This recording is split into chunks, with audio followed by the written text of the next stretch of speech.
This episode of Ben Franklin's World is brought to you by Cornell University Press. If you're looking for an introduction to Eastern Native American societies and their interactions with colonial settlers, you should be sure to check out Julie Fisher and David Silverman's Ninigret, Sachem of the Niantics and Narragansetts. The Niantic and Narragansett Indians live in the area we now know as Rhode Island, and Ninigret served as their sachem from the mid-1630s through the mid-1670s. In fact, he was the most influential New England Indian leader of his time.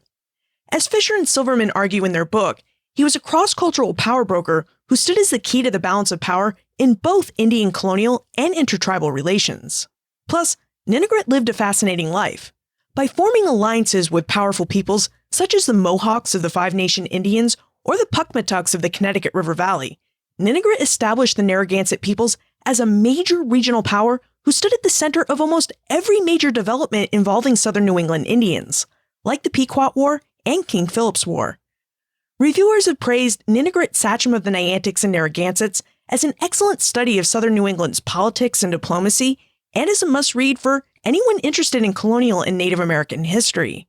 Presently, this book is available in hardcover, but Cornell University Press is now taking pre-orders for a paperback version that will release in April. Be sure to visit benfranklinsworld.com/Cornell for more information about this book, and be sure to use your discount code of 09BFW to lock in your 30% discount. Welcome to Ben Franklin's World, a podcast about early American history with Liz Covart. The study of history is key to understanding who we are and how we can affect a better future. Ben Franklin's World will introduce you to historical people and events that have impacted and shaped our present-day world. And now, here's your host, Liz Covart. Hello, and welcome to episode 119 of Ben Franklin's World, the podcast dedicated to helping you learn more about how the people and events of our early American past have shaped the present-day world we live in. On June 7, 1776, Continental Congressman Richard Henry Lee of Virginia resolved that these United Colonies are, and of right ought to be, free and independent states, that they are absolved from all allegiance to the British Crown, and that all political connection between them and the state of Great Britain is, and ought to be, totally dissolved. After adopting this resolution, the Second Continental Congress formed a committee to draft a Declaration of Independence. And the declaration that Thomas Jefferson, his fellow committee members, and the Second Continental Congress drafted stands as one of the founding documents of the United States because it declares the nation's independence from Great Britain. But did the Declaration of Independence do more than just unmake the British Empire by declaring 13 of its North American colonies free and independent? Yale historian Steve Pincus thinks so. He argues that the last paragraph of the Declaration lays out a blueprint for a government, and not the smaller, more local government that we learned about in school either, an activist government. So today, Steve is going to take us through the Declaration of Independence and the context in which the Second Continental Congress drafted it in, so that we can better understand the Declaration of Independence and all that it achieved. During our investigation, Steve reveals details about the English Revolution of 1688-89, how ideas that developed during and after the English Revolution informed British policies about its North American colonies and the American Revolution, and how the Declaration of Independence contains the founders' blueprint for an activist government. But first, I wanted to take a moment to thank you for sharing Ben Franklin's World with your friends and family. Growing a podcast is hard to do. In fact, when Ben Franklin's World launched, it launched to 36 downloads. That's right. In its first month, October 2014, all it received was 36 downloads. And yet, over the past 2 months, Ben Franklin's World has received over 100,000 downloads. That's right. In December 2016, Ben Franklin's World had more than 100,000 downloads in that month.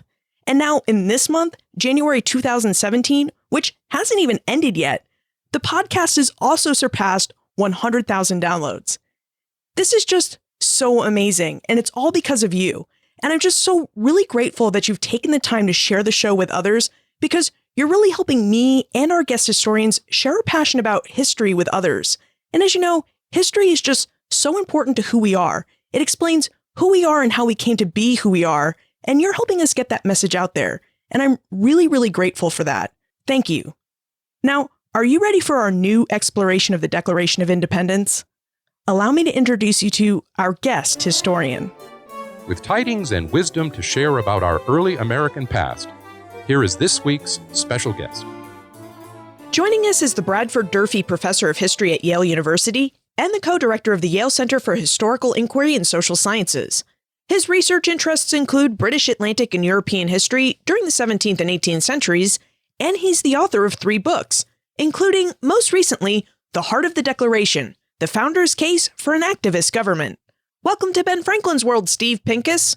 Oh, thank you. Glad to be here. Now, in his book, The Heart of the Declaration, Steve contends that if we're to understand the Declaration of Independence and what it achieved, we must look at it within the larger historical context of the English Revolution of 1688-89. Steve, would you help us better understand this context? Would you provide us with an overview of the English Revolution, sometimes known as the Glorious Revolution of 1688-89? Right. The Revolution of 1688-89 has been one of the most misunderstood and underappreciated events in English history. The standard story was that it was an unrevolutionary revolution, that James II had been an un-English king because he was Catholic and because of the policies that he pursued, and so the English, just in a sensible move, got together and invited James II to leave the kingdom. In fact, one of the claims that I make in a book I published a while ago was that it was the first modern revolution, and it was a real struggle between 2 competing conceptions of what a modern state should look like. And the revolutionaries fundamentally transformed England in a variety of ways. They turned English foreign policy from an anti-Dutch to an anti-French direction. They famously developed arguments for religious toleration and passed the Act of Toleration. But most importantly, for our purposes, there was a revolution in political economy, a move away from conceiving of the power of the state as deriving from landed wealth and away from pushing for territorial empire in favor of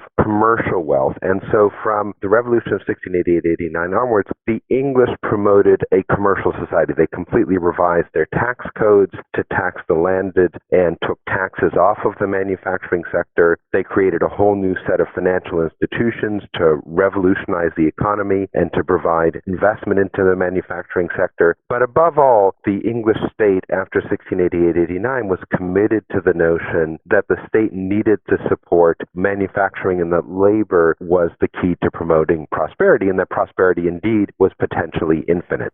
What prompted this shift from a landed society to a more commercial-based society? And did the English create any sort of new government institutions, aside from king and parliament, to help them govern this new society? Absolutely. So the reason for the transformation was because later 17th century England was an incredibly commercially dynamic place. And the feeling was that among a number of people, a number of merchants, a number of manufacturers, et cetera, was that James II's preference for a landed society was restricting the possibility of English growth and meant inevitably that England was going to fall behind its continental competitors, not least because the continental competitors were far better endowed with land. And so they thought that the only possibility for England to compete on the world stage was for it to base its wealth on commerce and a commercial society. And the new institutions the revolutionaries created, the touchstone of which was the creation of the Bank of England in 1694, which was not an accidental consequence of the revolution. It was part of the intention of the revolutionaries. And the argument was that this new Bank of England would shift liquidity, would shift capital from the relatively moribund landed sector and allow liquidity to circulate more readily within the manufacturing sector. And the bank, to help do this, provided low-interest loans to manufacturers. And this was the first national bank on this scale that did that gave interest on deposit and gave loans to manufacturing sector. So this is just one of the many institutions. But a second institution that the revolution created was the Board of Trade. And the Board of Trade was designed to oversee the entirety of the then English economy, including the empire itself. And the first head of the Board of Trade was John Locke, the political theorist. And the goal of the Board of Trade was to stimulate or support growth in the most dynamic sectors of the economy. And throughout the long 18th century, the most dynamic sectors of the English and then British economy were invariably the colonial areas. So colonial trade and colonial growth was the most dynamic sector of the English economy for the long 17th and 18th centuries, which explains why the most controversial issues in British parliamentary debate from the 1690s onwards were always imperial issues. And indeed, from 1696, with the creation of the Board of Trade, England became an imperial state for the first time. You know, we've heard historians bandy about this term, imperial state, But what did it mean to be an imperial state? And what sorts of issues did this new imperial state take up or debate?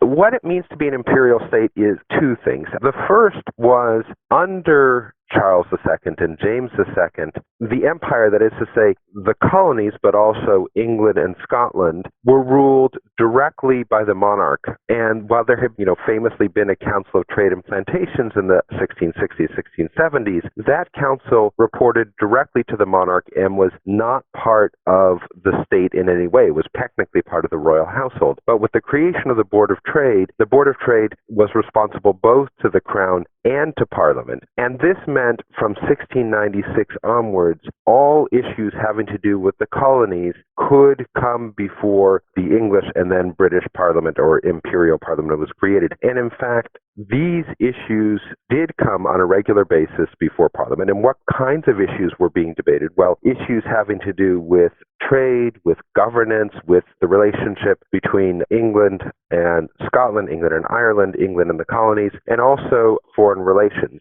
And I think it's really important to notice that English historians have known for a long time that after 1688-89, legislation just skyrocketed. Up until this time, basically, the English Parliament passed very, very few laws, and most of those laws that it did pass were private bills. After the Revolution of 1688-89, for the first time, the English Parliament started legislating, passing huge numbers of laws, and most of those laws were on social and economic issues. And increasingly, we've come to understand that a very high percentage of those laws dealing with social and economic issues had to do with the colonies. So from the 1690s onward, there was hardly a period of salutary neglect, as we're often told in the textbooks. In fact, Parliament legislated regularly and frequently issues having to do with the colonies, both in terms of internal trade, or supporting the colonies in a variety of ways, providing bounties, providing subsidies, but also obviously regulating foreign trade. And I think it's really important to notice that, for example, in the period between 1728 and 1734, there was a whole spate of parliamentary legislation which in fact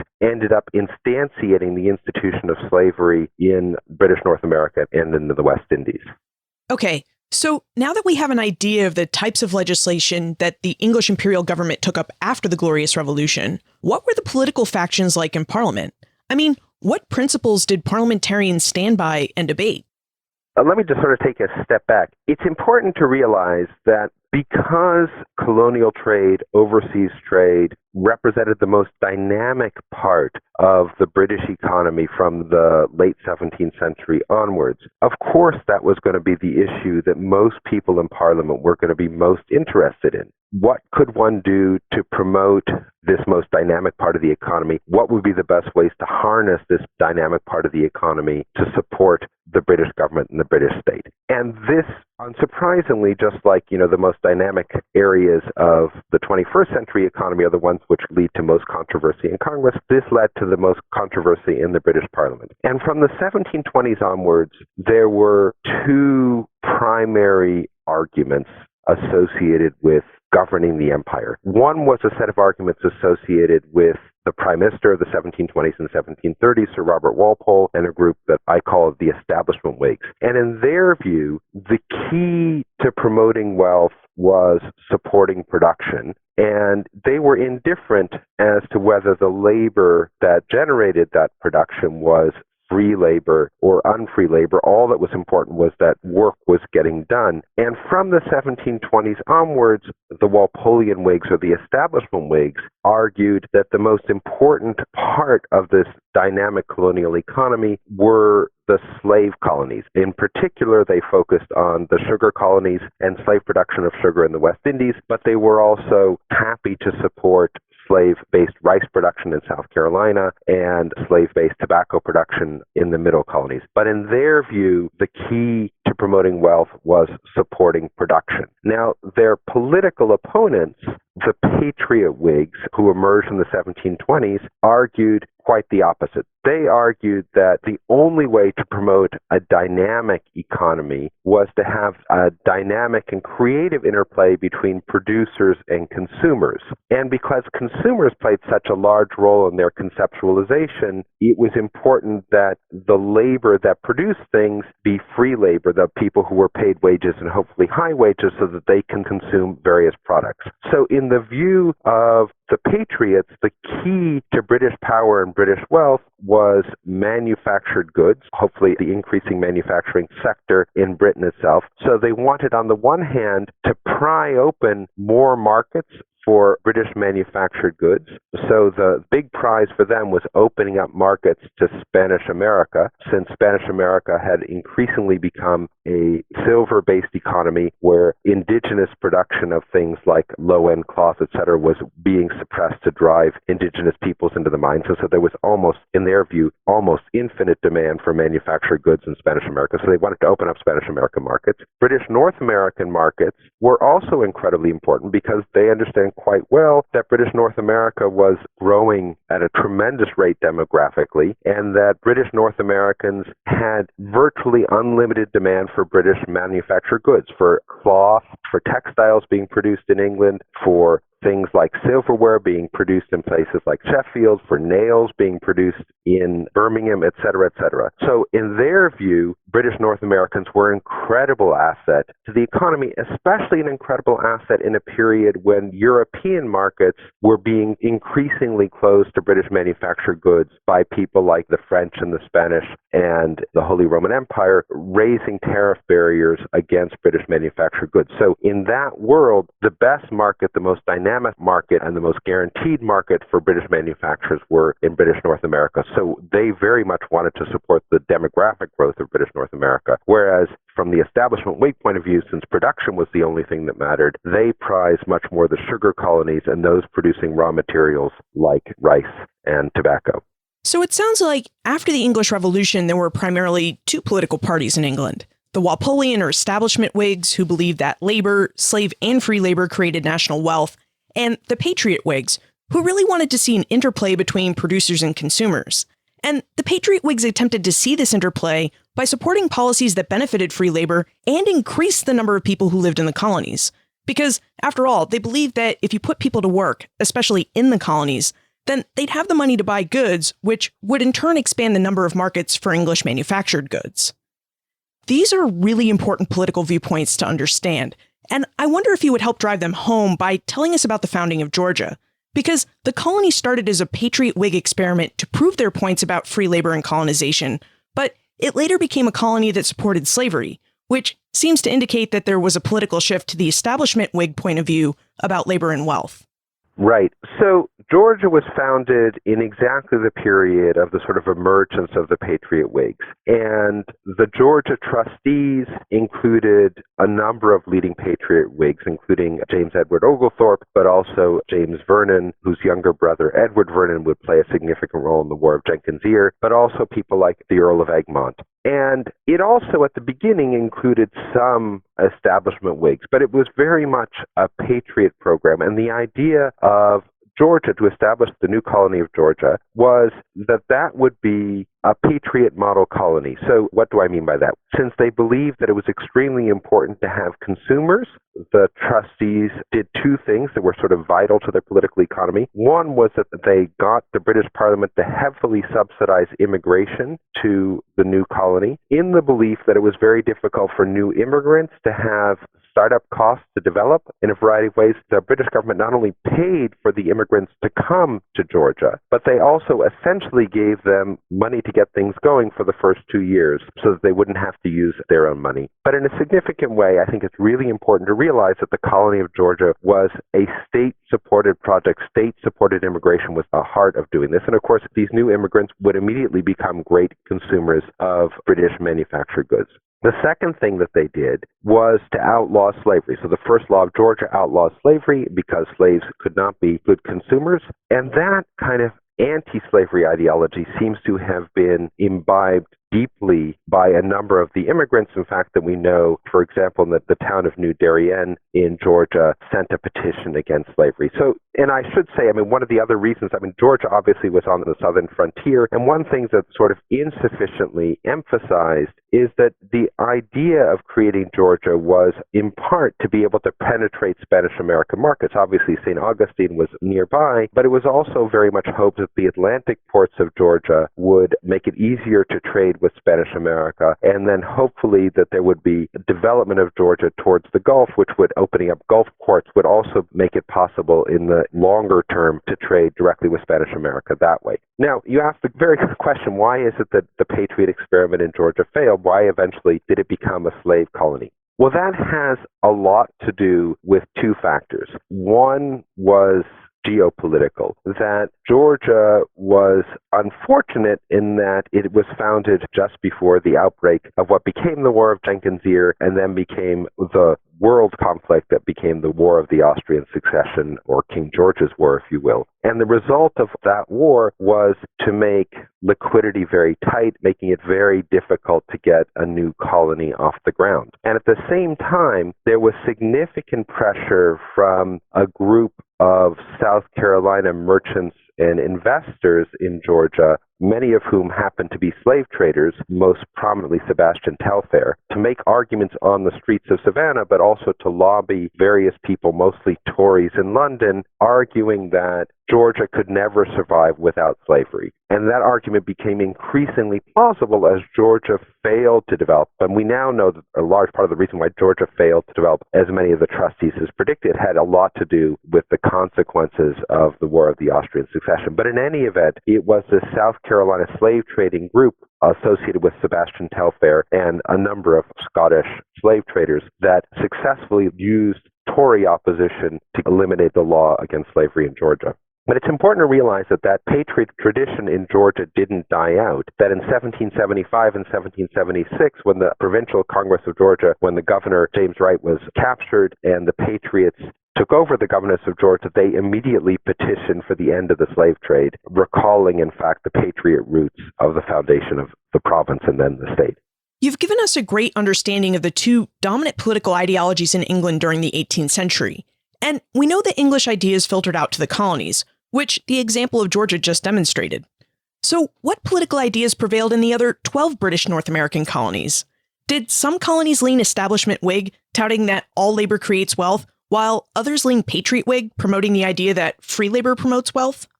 Let me sort of take a big picture and then I'll try to answer the story in specifics. So just to sort of give you a kind of capsule or sort of an analogy, we know in 21st century America that there are things that we now call blue states and some states that we call red states.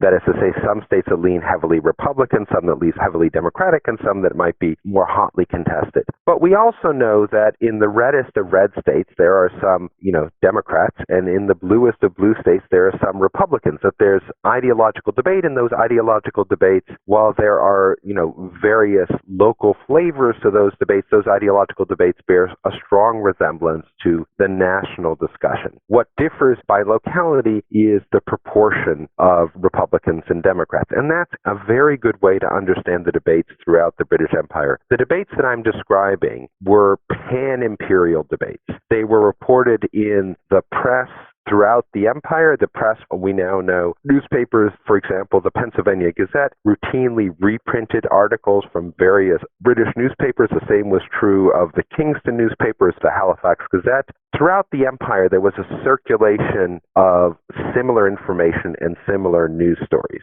It turns out that in British North America, just like in Ireland and Scotland and the British West Indies, the press was overwhelmingly Patriot rather than establishment Whig. There were establishment Whig newspapers and there were establishment Whig stories that got into the newspapers and people were well aware of the debate, but the press tilted heavily in British North America, in the British West Indies, in Scotland and Ireland towards the Patriot rather than the establishment Whig point of view. And part of this is because Walpole's production strategy was also a heavily Anglo-centric strategy. At the same time that he was supporting the sugar colonies, he was also very much trying to shift the tax burden away from the landed gentlemen in England and onto the colonies, onto Scotland, onto Ireland, etc. And that, of course, meant in the perception of people in all of these places. Then it's also true that he was also trying to shift the burden onto the manufacturing sector to some degree in England, which meant that in all of those places, there was a natural kind of political tilt towards patriot arguments. Now, that said, it was obviously the case that many people in the West Indies, for example, felt that establishment Whig policies supporting sugar and slavery was supporting their wealth, and there was more substantial establishment Whig support in the West Indies than there would have been in, say, Massachusetts or Connecticut. Although I think it's important not to underestimate the degree of patriot support in Jamaica, for example, where elections were more heavily contested than any place else, and there was the serious Patriot Party. And again, it strikes me that things were more finely balanced in South Carolina, where a number of people, obviously rice planters, appreciated the new laws that the British Parliament had passed in the 1720s and 1730s to instantiate or to help support slavery. And here I'm referring not only to the Molasses Act, but also to the so-called Plantation Act, which tended to make it easier for slave owners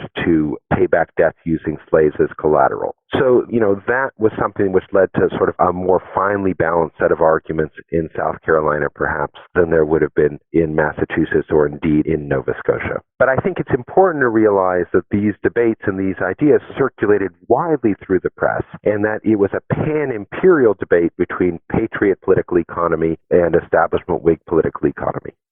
Now that we have a sound idea, again, of all the political ideology and how it took shape on the ground in England and in her colonies, let's move into the Revolutionary Era. The French and Indian War, or 7 Years' War, ended in 1763. And Steve notes in the heart of the Declaration that after the war, Great Britain, France, and Spain all sought ways to earn money to pay down their national debts and to rebuild their armies and navies. Steve, would you tell us about this post-war period and the policies that each empire pursued to rebuild after the war? Yeah, the 7 Years' War, like the War of the Spanish Succession, that is to say Queen Anne's War, and like King George's War, created a massive national debt for all of the European empires. Only the 7 Years' War or the French and Indian War created an even larger debt of unprecedented scale. And this provoked debates in the French Empire, the Spanish Empire, the British Empire about how to repay this massive debt. And the contours of the debate about what to do about a massive national debt will seem very familiar to us. The arguments that, we're still repeating today were laid out in the 18th century. Basically, one group of people said, well, the best way to pay down the debt is to stop spending money, to pursue austerity measures, and to levy heavier taxes on those who were least able to resist in a variety of ways. So it meant levying heavier taxes on the colonies. So that was one set of arguments, and there was another set of arguments that were advanced at this point by patriots in Britain, but also these kind of arguments were also levied in the French and Spanish empires, was that no, in fact, the colonies are the most dynamic part of all of these imperial economies. The worst thing you could possibly do is tax the most dynamic sector of the economy, and the best way to pay down the debt was to try to stimulate economic growth and thereby increasing customs revenue, increasing income from various sales taxes. That is to say, when consumers bought more goods, they would generate more tax revenue, and that would be the best and surest way to pay down the debt. And this was an argument that took place in all three empires. And I should say it's an argument which took place not only in Europe, but also took place in all of the colonies. And I guess one thing I wanted to sort of make clear that I might not have emphasized earlier is that the various political economic arguments were not political economic arguments which developed by a few smart guys sitting in London, Paris, or Madrid. These were arguments which were developed in many cases based on arguments or observations taking place on the ground in places like Charleston, South Carolina, or Kingston, Jamaica, or Halifax, Nova Scotia, or in Bombay, Madras, Calcutta in the case of the British Empire. And in the case of the French Empire, we know increasingly that a lot of the arguments arguments were developed by people on the ground in the French West Indies, for example. And again, the same in the Spanish Empire. We know a lot of these ideas, these political information was coming from the colonies, and so that one shouldn't see these ideas as being imposed from Europe onto the colonies. These were things that were developed mutually and through a set of negotiations and circulation of a wide range of information on both sides of the Atlantic. As we continue to contextualize the American Revolution by looking at the politics and events that happened before and around it, we should also look at the larger context of some of the Revolution's more famous events, like the Stamp Act riots of 1765. In the United States, we learned that the Stamp Act riots were exceptional acts of protest against British imperial authority. But Steve sees these riots very differently. Steve, would you tell us why you don't think that the North American Stamp Act riots were exceptional events?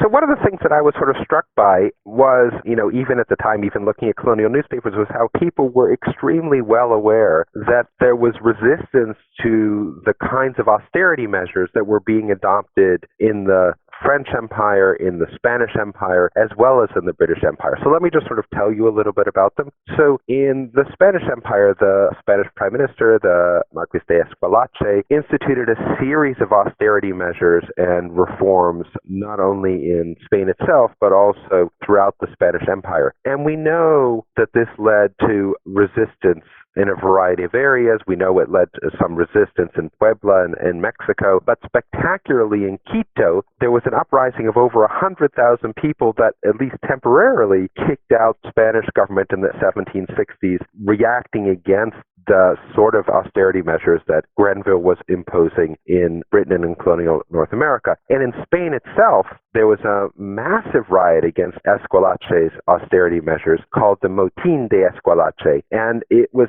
such a powerful revolt, and throughout Spain, but most powerfully in Madrid, that the king was only able to regain control of Madrid, which was a city of about 100,000 people at the time, by occupying the city with 25,000 Walloon troops. So that's one soldier for every 4 citizens in Madrid. So you can sort of see that this was an extremely powerful uprising. In fact, as a proportion of the population, more people seem to have been involved in both in the uprising in Quito and the Motín de Esquilache than took place in the Stamp Act riots in British North America. But this wasn't all. The Duc de Choiseul, the leading minister in France, also pursued austerity measures. In the French West Indies, we know it led to significant unrest, for example, in Saint-Domingue and in Martinique, leading eventually to the departure of the governor of Saint-Domingue. But in France, these austerity measures led to what was called the Parlementaire Revolt, where the various local judiciaries refused to simply register the new taxes that Choiseul wanted to impose, which made it impossible to collect them. So again, in the French Empire, these austerity measures led to significant resistance. And we shouldn't underestimate the amount of resistance in Britain itself to the British Prime Minister George Grenville's policies. There were massive riots in Spitalfields in London. There was serious civil unrest. There were petitions throughout the country complaining about Grenville's austerity measures. And again, unsurprisingly, most heavily in the manufacturing sectors. And there was also significant murmuring, although not yet political unrest, in both Scotland and Ireland. So the point which I'm trying to make is that the Stamp Act riots were a local manifestation of, in fact, a global phenomenon, a global response to a set of austerity measures which were adopted at the end of the 7 Years' War to try to pay down the debt. And the important thing to understand is that these austerity measures were not inevitable. It's frequently depicted in the literature, both about British North America, but about these European empires as well, that they had no choice other than to pursue these austerity measures. Well, we know with respect to both the French and Spanish empires that this wasn't the case, because in both cases, the governments responded to the unrest by pulling back.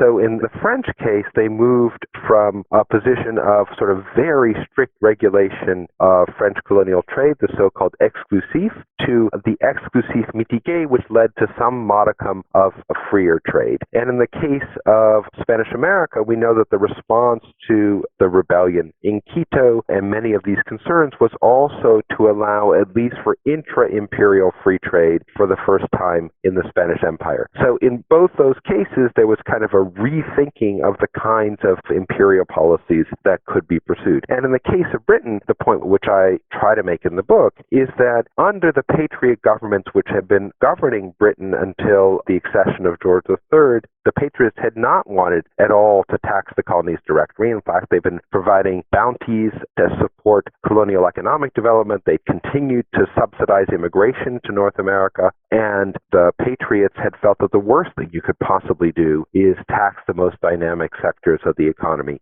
So when George Grenville came into power and adopted these austerity measures, it marked a 180-degree reversal of the kinds of economic policies towards the empire which the British had been pursuing. And I guess this might be the point to say something about what we know about expenditures on the empire.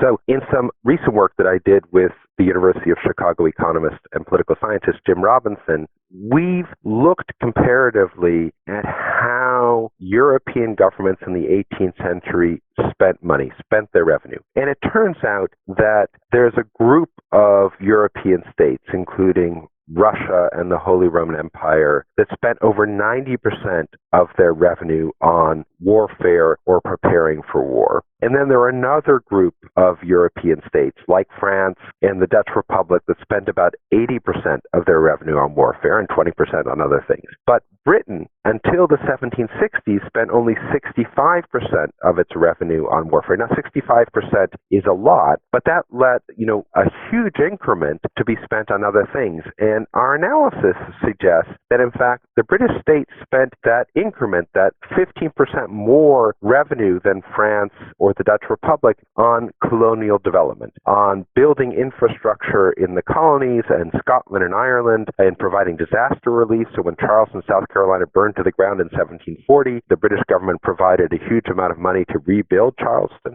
And this was something that set the British government before 1760 apart from its European competitors. And George Grenville tried very much to bring Britain's expenditures into line with the kinds of spending policies of France. And this, provided a huge shock to people in Ireland and Scotland, but above all to British North America.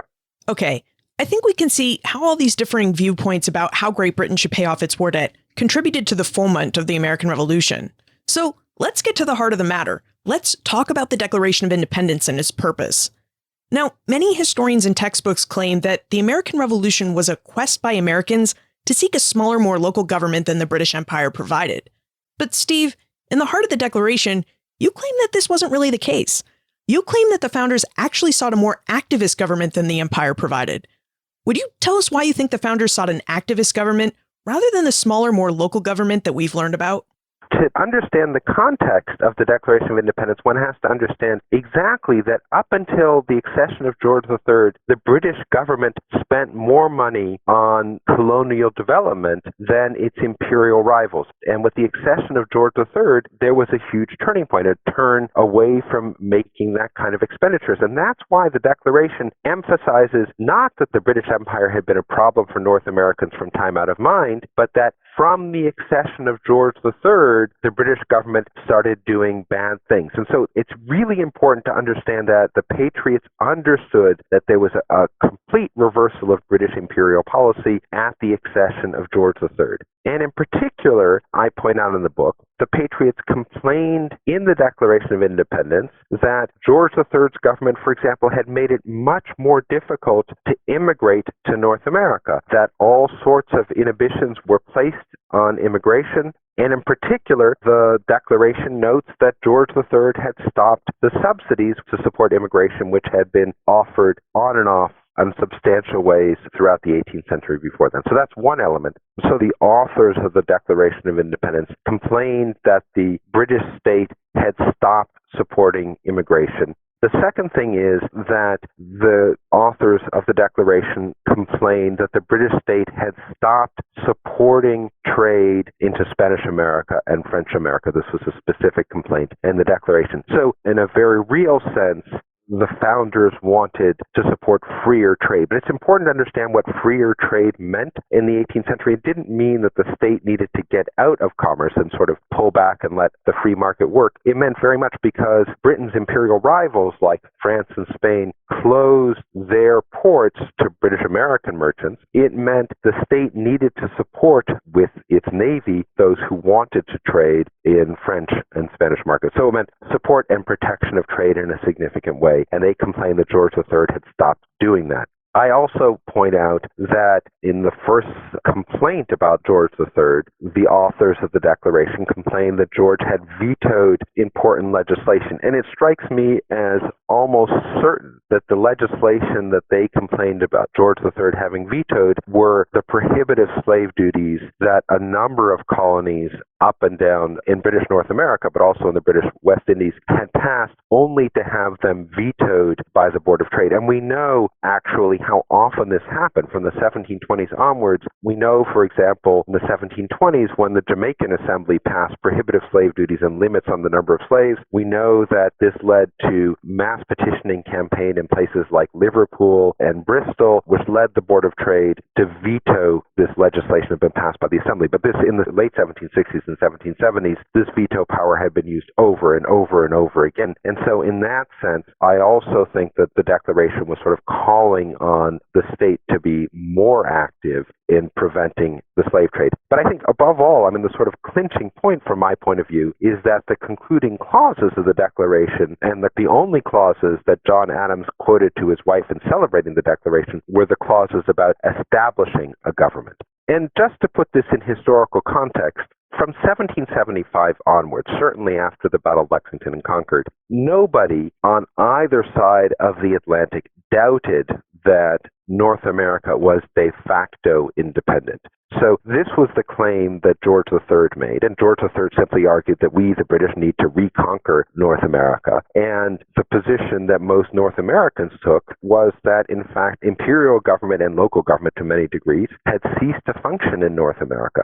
So there was no real need to say that North America was independent. Everybody sort of acknowledged that, in fact, North America was independent in 1775. What was important was to create a state that would guarantee that independency. And it's extremely important to realize that from a European perspective, that is to say, from the perspective of the Spanish and the French, there was no way that they were going to support an insurrection by North Americans against Britain for two reasons. One was, if an insurrection without a state, there was no guarantee that they simply wouldn't reconcile with the British. And the second reason was, if they supported an insurrection, then that would set a precedent for insurrection against their own colonies. So it was absolutely essential that the Declaration of Independence not just declare independence, but declare and create a state. And because the founders and because the members of the Second Continental Congress, their fundamental concern had been that the British government had stopped doing all of the things that it had been doing prior to the accession of George III to promote colonial development. What they wanted was not less of a state, but they wanted to create a state that was going to be able to do things that the British state used to do but stopped doing with the accession of George III. Would you tell us about the passages in the Declaration that you just mentioned? You noted that John Adams wrote to his wife Abigail about the last couple of paragraphs in the Declaration and how they allowed Congress to create a new government. Would you tell us about these passages and how they laid out a blueprint for an activist government? What those paragraphs emphasize was, what many people have pointed out, that it was important that the Declaration of Independence created a government which could, make war, make peace, raise an army, et cetera, but it also insisted that this government establish commerce, not allow commerce, establish commerce. And that strikes me as exactly sort of taking on the language that patriots had been adopting on both sides of the Atlantic from the 1720s, that it was the role of the government, the role of the state, to promote commerce, to promote trade, to promote the welfare of the people. And that's what's in those last couple of paragraphs of the Declaration of Independence. It's saying that we, by this act, are creating this kind of government. Now, absolutely, Adams believed that it wasn't going to be the Declaration of Independence alone that was going to do this. He believed that there was going to be a revolutionary portfolio. That is to say that a Declaration of Independence needed to go along with the Model Commercial Treaty, which was going to support freer trade with whoever would sign on to it, that went along with establishing the state constitutions and went along with creating the Articles of Confederation. But the Declaration of Independence was very much a document about creating a state that could now act in the world of other states. And I think it was really important to establish this state, that it was a state that one could lend money to, because otherwise, without a state, without that kind of a state, why would any European, either private actors or government, lend money to support this rebellion against, what was the most powerful empire in the world, if there was nobody to whom they could demand that these loans be paid back? Steve, the Second Continental Congress adopted the Declaration of Independence over 240 years ago. So why do you think it's really important for us today to explore the possibilities that the founders' true intent for the document was to create an activist government?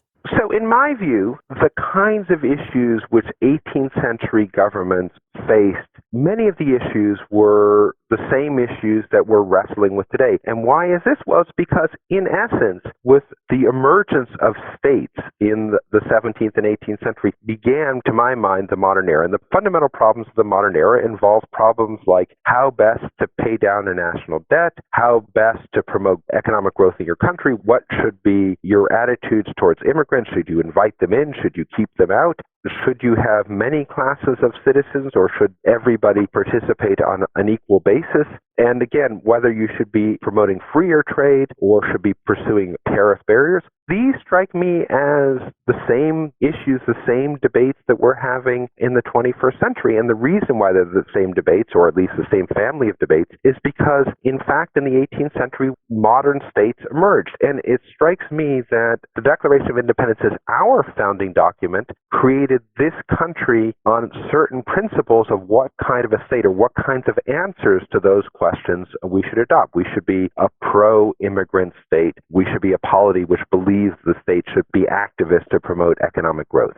So, to my mind, the Declaration of Independence is the single most important of the founding documents, because it founded the American state, and it should be a point of reference for us today. And it should be a point of reference to us today precisely because so many of the issues that our founders were wrestling with are issues which are resonant today. It's time for the Time Warp. This is a fun segment of the show where we ask you a hypothetical history question about what might have happened if something had occurred differently, or if someone had acted differently.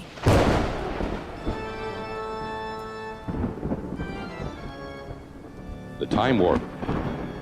Historians can't predict the future, but they can speculate about what might have been. There are two ways to look at the Declaration of Independence.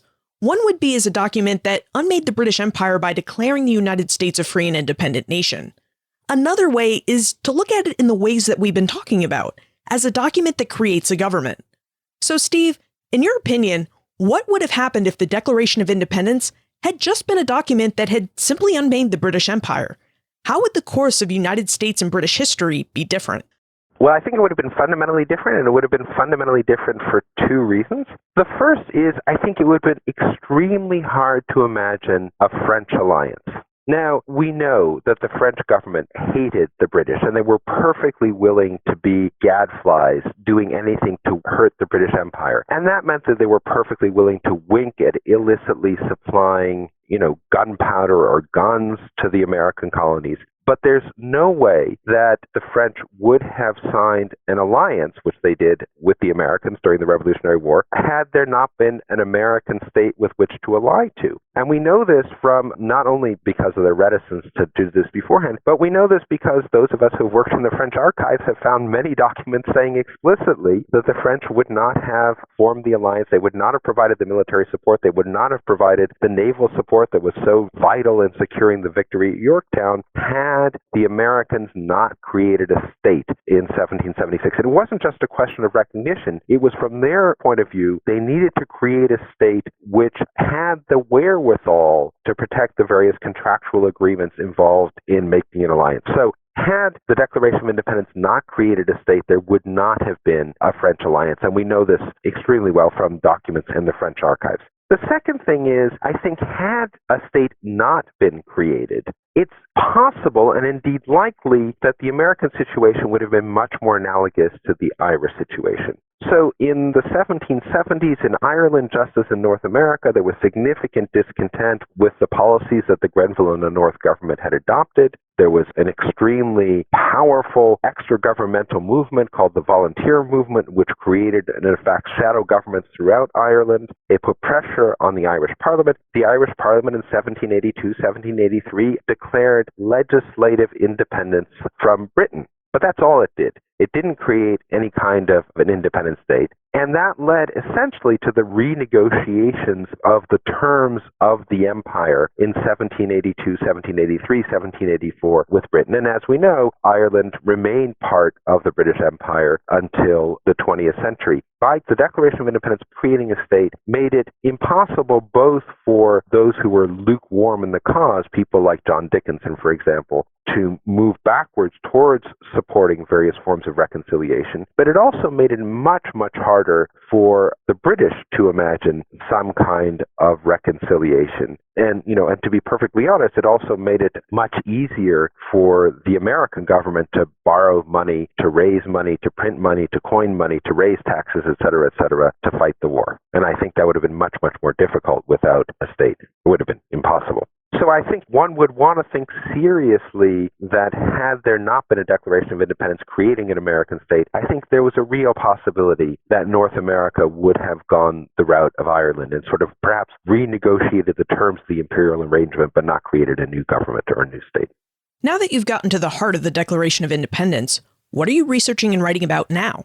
Well, this book is kind of an outgrowth of a book that I've been working on for about 15 years on the British Empire from 1650 to 1784. So I'm going to continue to work on that. And that research has, led me to archives in, I think, now 16 different countries. And so that's a big project that I've written large parts of it, about 800 pages of it. But I'm also toying with the idea and have started work on a project on setting the American Revolution in global context, placing it alongside and in the context of developments around the world, but outside of Britain and its empire, but also in the context of things like British Bengal and the British West Indies more generally, and also British aspirations moving east. So I'm writing that book on the global context of the British Empire, but also returning to the global context of the American Revolution, trying to understand the American Revolution less as an exceptional event and trying to really place it back in the context of the Age of Revolutions by thinking about the Age of Revolutions not as somebody like Palmer did as narrowly European event, but as kind of a global event. So that's one project, and then the other project is this larger project on the British Empire. And how can we get in contact with you if we still have questions about the Declaration of Independence and the global context of the American Revolution?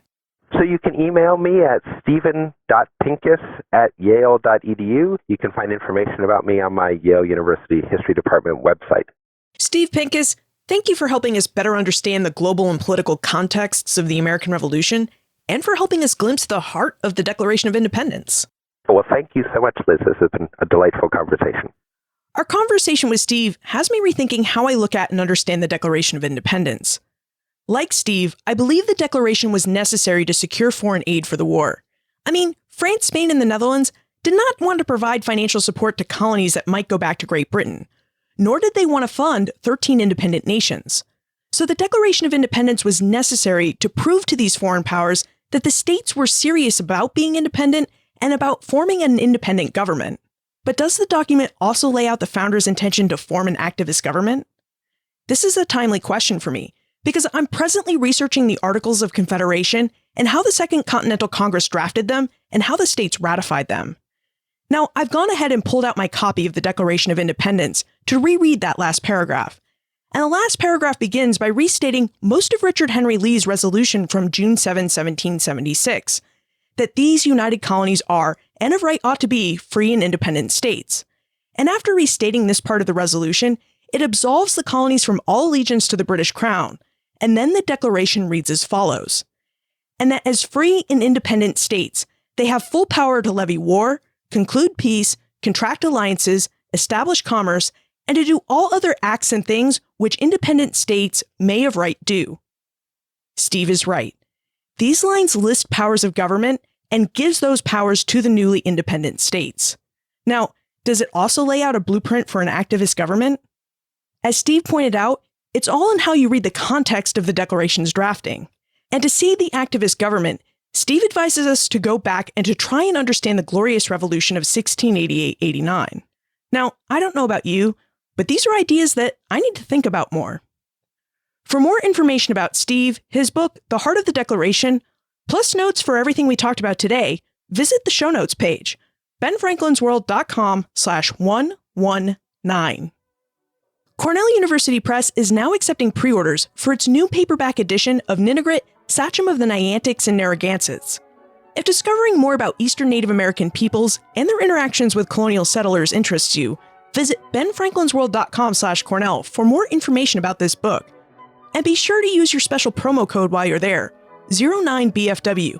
You'll save 30% off this pre-order and on other early American history books from Cornell University Press. Finally, what do you think about the idea that the founders sought to establish an activist government?